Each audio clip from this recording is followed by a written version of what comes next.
What a mighty God our God is.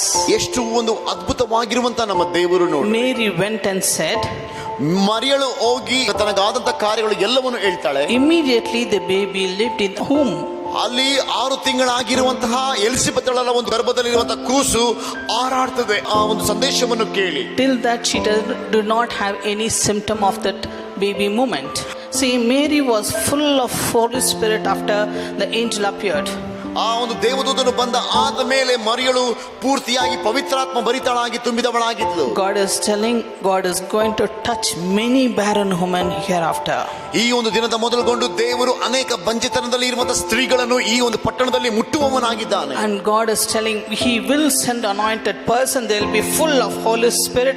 When they pray for them, they will become pregnant. ಯೇಸು ಕ್ರಿಸ್ತನು ಅದಕ್ಕಾಗಿ ಒಬ್ಬ ವ್ಯಕ್ತಿಯನ್ನು ಕಳಿಸ್ತಾನೆ. ಅವನು ಪವಿತ್ರಾತ್ಮ ಭರಿತನಾಗಿ ಇದ್ದು ಎಲ್ಲ ಬಂಜೆತನದಲ್ಲಿ ಸಹೋದರಿಗಳು ಎಲ್ಲರೂ ಅವರಿಗೆ ಹೆರಿಗೆ ಕೊಡುವವರಾಗಿದ್ದಾರೆ. That miracle God is going to do.